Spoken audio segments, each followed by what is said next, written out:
Coming up on Network Africa, over 3,000 people saved as rescue teams continue evacuations in Mozambique following a month of heavy rain.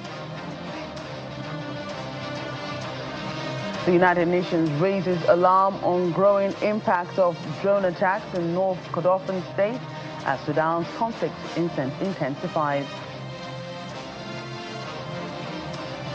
Plus, the Democratic Republic of Congo's Goma city marks 1 year under M23 rebel control.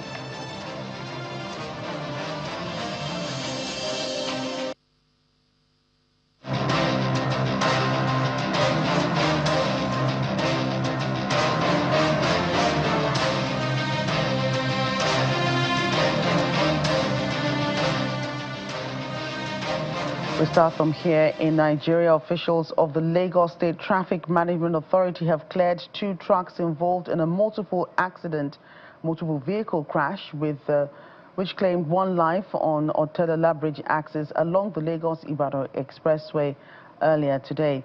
The incident, which involved 2 articulated vehicles, one carrying sand and the other one carrying granite.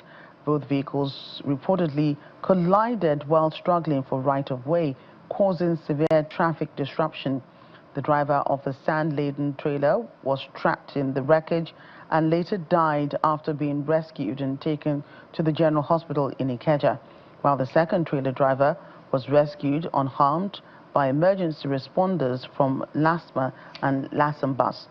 Adding to the chaos, another trailer fully loaded with flour overturned just meters away from the main crash, blocking the nearly 80% of the road. The Lagos State government describes the incident as avoidable, blaming impatience and traffic indiscipline.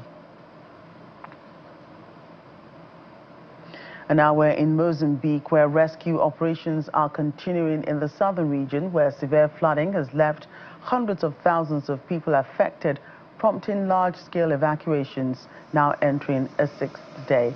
The floods, which began in late December, have inundated vast areas across Maputo, Gaza and Sofala, forcing thousands from their homes. Helicopters have been deployed to reach stranded communities, with survivors being evacuated, registered for aid and provided with medical care and basic supplies. According to rescue officials, operations are being carried out by air, river and ground, with teams conducting evacuations, food crop drops and reconnaissance missions in hard-to-reach areas. Authorities say more than 3,000 people have been rescued. So far, while food assistance is being delivered to those still being delivered to those still awaiting evacuation. I'm coordinating the teams doing the rescue on what we call the Joint Operations Center 1, coordinating air, river operations and ground operations. We are now flying over the flooded area, where this bird has been used for both dropping foods, rescuing people, and also for recognition flights. We've been doing this operation since Monday, and it's been some chaotic times by taking a lot of people out of flooded areas in all the most, I would say, unhuman conditions. And fortunately, we have been able to rescue more than 3,000 people from flooded areas. We're dropping food to all of them that are not able, that we cannot prioritize as a rescue, but we will certainly evacuate them as soon as possible. This operation is taking place with the help of volunteers, of which I'm part of, and also military services from South Africa, rescue team from South Africa, the military and army, and also the maritime organizations here in Maputo, the fire workers, and a lot of conjunction of teams that we are able to work feasibly. The United Nations has raised alarm over the growing impact of drone attacks in Sudan's North Kordofan state, warning that civilians are increasingly at risk and humanitarian access is being further restricted. Speaking to reporters in New York, UN spokesperson Stefan Dujarric said multiple drone strikes were reported on Tuesday in villages southeast of El Obeid along a critical logistics corridor. Risk cutting off the city's eastern supply routes. Another strike hit the village of Wadi Al-Hut, about 30 kilometers north of El Obeid, underscoring what the UN describes as expanding frequency and geographic spread of aerial attacks in the area. To Sudan, I can tell you that we are alarmed by the growing impact of drone attacks in North Kordofan state, which is endangering civilians and further constraining the already limited humanitarian access. On Tuesday, multiple drone strikes were reported in some villages located southeast of the state capital of El Obeid. These areas lie along the critical logistics corridor, and the attacks risk severing the city's eastern supply lines. Another strike was reported on the same day in the village of Wadi Al-Hut, about 30 kilometers north of El Obeid, underscoring the increased frequency and geographic spread of aerial attacks across that state. In the same time, the International Organization for Migration estimates that yesterday more than 2,400 people were displaced from several villages in the locality of Umdam Ash Ahmed in North Kordofan. Continued insecurity is placing civilians at heightened risk and further restricting the movements of humanitarian supplies. We again underscore that all parties must protect civilians and must protect civilian infrastructure and must ensure the safe, rapid, and unhindered access for humanitarian goods and staff. Nearly a year after Rwanda-backed M23 rebels seized the eastern Congolese city of Goma, civilians continue to face deepening insecurity, displacement, and political uncertainty. The takeover in late January last year followed days of intense fighting that left many residents killed or wounded and transformed daily life in the provincial capital, a strategic hub in the mineral-rich east of the Democratic Republic of Congo. Armed patrols and tightened security controls have since become a constant presence.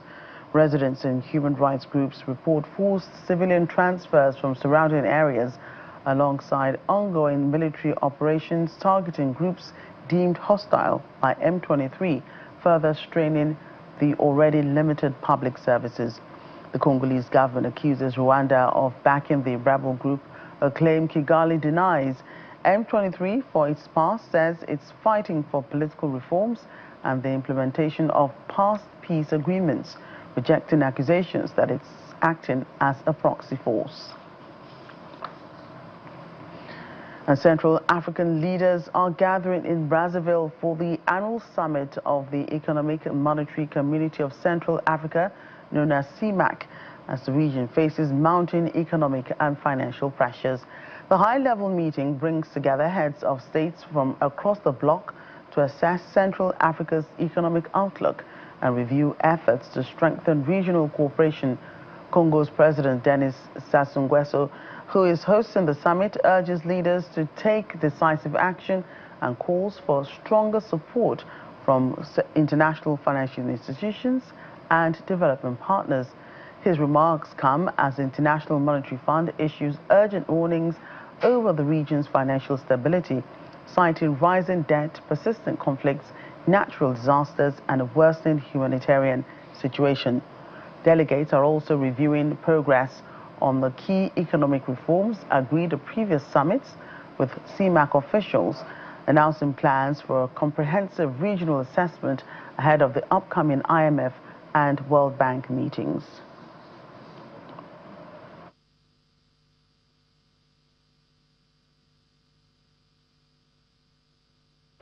Elsewhere now, South Africa's International Relations and Cooperation Minister Ronald Lamola says the country will continue to pursue alternative markets as negotiations with the United States remains ongoing.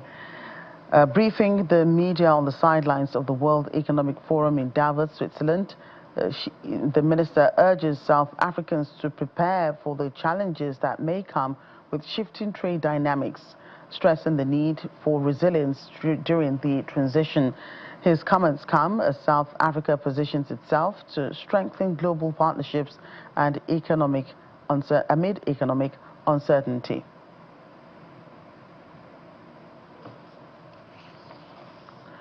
Well, hundreds of residents are fleeing their homes in the Sporong informal settlement near Randomfontein, South Africa, as violence linked to illegal miners known locally as Zama Zama escalates. Now, the once bustling community is now quiet, with many families taking refuge in a local community hall. Those who remain, like Miami Chalk, who has a bullet lodged in his leg, described relentless attacks, intimidation and theft as armed miners search for gold beneath their homes. Police say they are stepping up operations to flush out illegal miners, while local leaders are calling for army intervention. Residents, citing heavy weapons and ongoing threats, insist they will not return until their safety is guaranteed. The Sporong crisis highlights a wider pattern in South Africa's mining-affected communities, where clandestine miners, often from neighboring countries, operate in abandoned or new shafts driven by poverty and unemployment, leaving a trail of violence, extortion and fear. Well, residents of Makoko, Africa's largest floating slum in Lagos, Nigeria, are facing worsening living conditions as government demolition orders disrupt daily life. Locals report that authorities are exceeding previously agreed safety limits, demolishing homes and schools well beyond the 100-meter setback around the high-tension power lines. Makoko, home to an estimated 300,000 people, relies on fishing and informal trade, but many livelihoods are now in jeopardy. Basic services, including electricity, water and healthcare, have been disrupted, and rights groups say over 30,000 residents have been displaced since the demolitions began in December. However, the Lagos state government says it's providing palliatives and exploring relocation options, calling it a show of compassion. But residents accuse authorities of heavy-handed enforcement and demand for compensation. We, the students in the community, get a tape and measure the 100-meter for them. After measuring the 100-meter, we get bamboo and apply Nigerian flag on it to show them that this is the 100-meter. But they carry on the process by demolishing the houses, pulling the houses down, and later on, suddenly they start going beyond the 100-meter. That is where we raise an alarm. Schools are not on because the children cannot be able to go to school. In the entire community, people are afraid. I myself am afraid. You can see, this is my second building. I've dismantled it by myself because I don't want it to be, I don't want the caterpillar to come and destroy everything. I'm pleading if government to look into this process and relocate the people that have been affected and give them a compensation, it will be fine. And still to come on the program. On our Africa Tech segment, we discuss Africa's creator economy, the digital platform's growth, and the road to 2026. Please stay with us.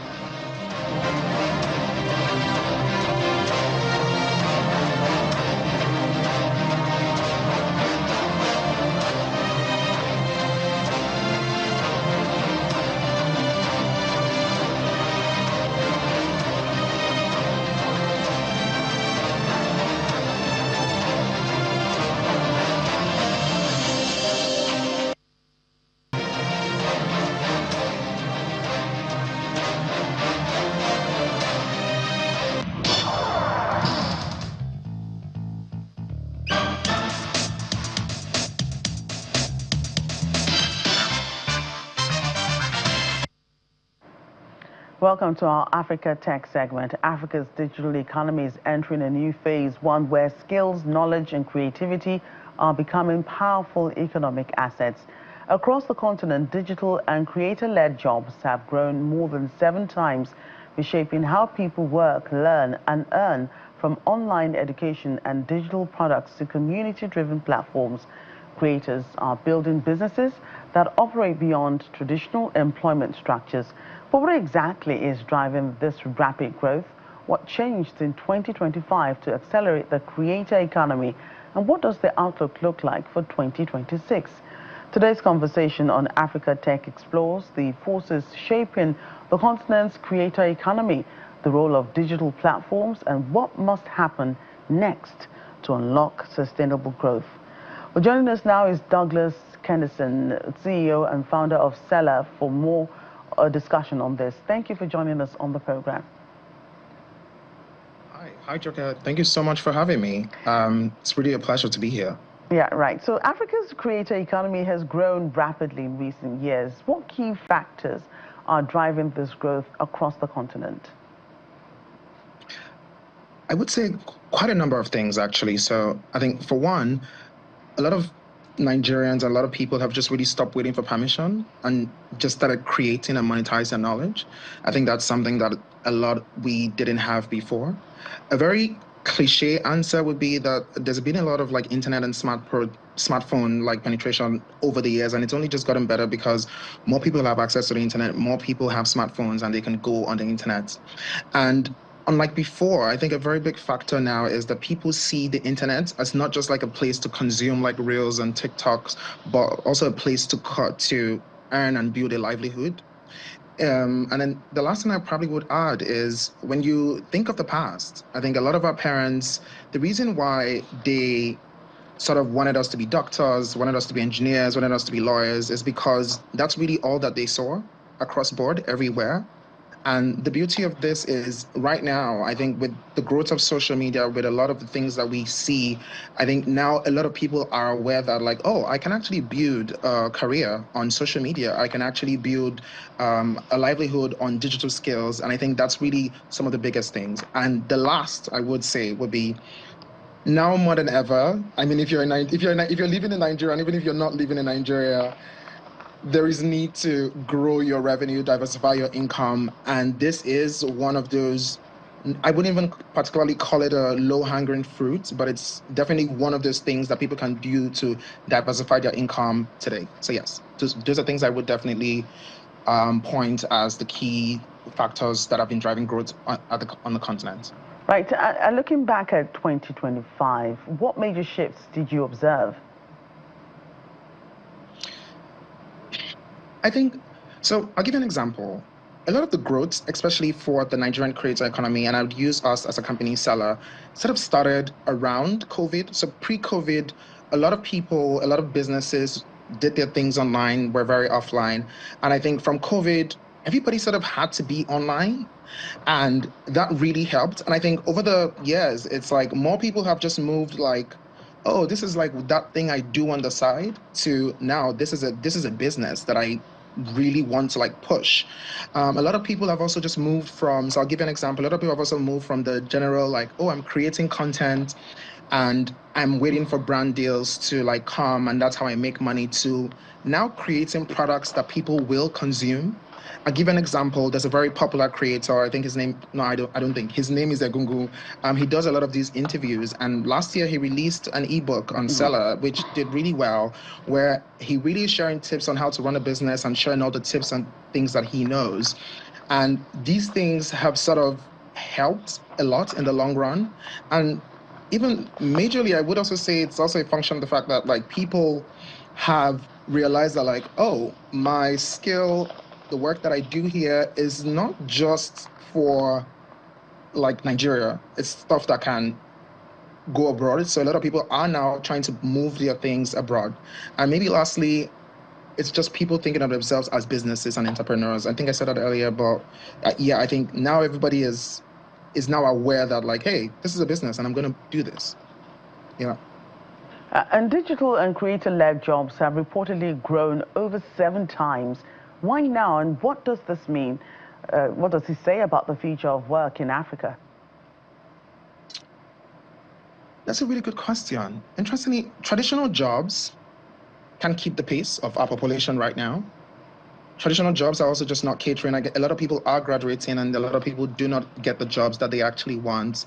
And now people are now moving to, oh, what can I do for myself that will provide revenue for me, that will provide revenue for my family, that will also provide like job opportunities for the people around me. And I think that's a very good thing that we have seen across board. The next would be digital skills or digital jobs, whether you're writing, whether you're designing, whether you're doing anything, the barrier for entry is a lot lower than you would like other jobs where maybe you have to go to like a tertiary institution, study for 5 years before you are sort of like certified to do jobs. Here, you can learn a skill for 6 months, 1 year, 2 years, and be able to produce work. You can also do work while you are learning.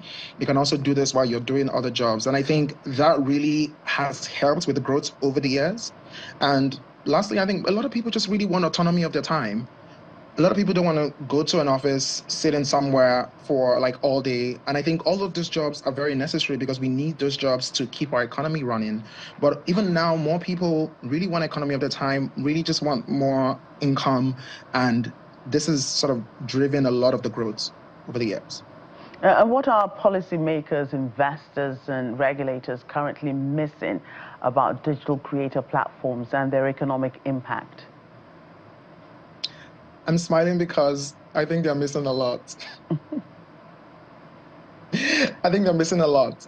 I think everyone's when we talk about the creator economy, a lot of people are very interested in what they can squeeze out of creators, which but it's like, I guess the other thing people should really start considering is what can they do for the creator economy? That's really one of the things that I think are missing, whether it's like policymakers, whether it's the government, whether it's the investors, like what can they do? So interestingly, when I think of what can be done or what should be done for moving forward, I'm thinking a lot of infrastructure. Now, this is beating a dead horse, but I think if you're in Nigeria, this is a problem that you are very well aware of. And let's just even talk about like light and internet. So when we speak of infrastructure for the creator economy, the work that we do, the work that a lot of people do is on the internet today. And so if one doesn't have like lights, like electricity, at least a phone, you buy that yourself, a computer, you buy that yourself, lights, electricity, as well as like internet. And it's very unfair because like over the last year plus, when you look across like different internet providers, you see that there have been price hikes. And I think those internet providers have sort of like, we're reacting to I believe, things that they were also facing on their end. So it's like, if we're trying to help this creator economy grow, if we're trying to really move this industry, if we really care about this industry, I think we want to move set pieces on the system that really help. And if the ISPs are not even able to give us an affordable internet pricing, how would the people be able to afford it when so much of the system is actually broken? So yeah, it's a lot of things, but I think we can start with the basics and go from there. Right, Douglas, thanks again. Thank you very much. I really had a lovely time, Joker. Thank you.